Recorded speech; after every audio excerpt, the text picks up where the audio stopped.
feels absolutely the cold wind of isolation, and the Russian people understand that Vladimir Putin has brought their state to a pariah state.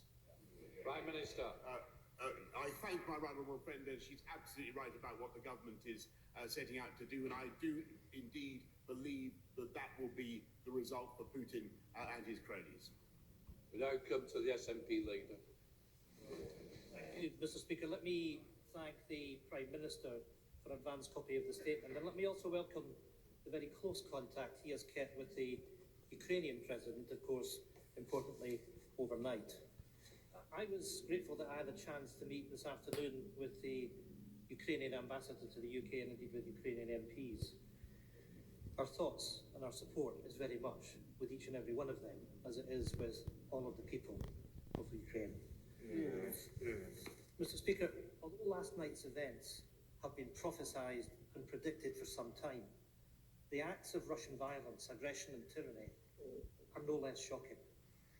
What we are witnessing is a full-scale invasion. It is an act of war. This is first and foremost an unprovoked attack on the peace and the innocence of Ukraine and of its people. But it's equally an attack on international law, an attack on our European democracy, an attack on the peace that our continent has so carefully built over the last 75 years. President Putin, and President Putin alone, bears responsibility for these horrific acts. And it is he and his Kremlin cabal who must pay a massive price for their actions. It is important to say to the Russian people that we know that Putin is not acting in their name. He is a dictator. He is an imperialist. He is a tyrant. He is much a threat to his own people as he is to all of us. Mr. Speaker, this is a moment for unity, and it's especially a moment for European unity. All of the economic sanctions that are now finally being implemented have one clear objective: the complete economic isolation of the Russian state. Can the Prime Minister confirm that this is the objective and that he has agreed that with his international allies? That economic isolation must include sanctions on Putin and his network of oligarchs and agents, their expulsion from countries around the world, sanctions on his banks and their ability to borrow and function, and sanctions on his energy and mineral companies.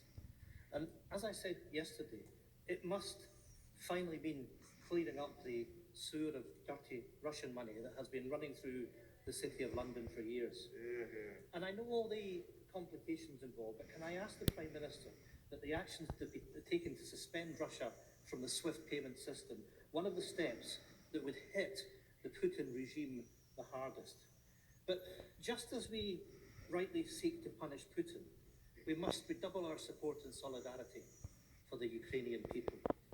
Can the Prime Minister give further details on the humanitarian aid being deployed and the plans in place to offer refuge and sanctuary where necessary to those that have been displaced?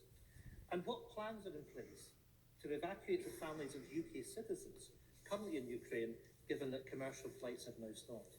Mr. Speaker, let's not fall for the Kremlin propaganda that they are prepared to soak up any sanctions. If we act now, if the sanctions are targeted enough, swift enough, severe enough, if we impose nothing less than economic isolation, Putin and his cronies will suffer the consequences of their actions. So let us act together, stand together, and most of all, let us stand with the people of Ukraine.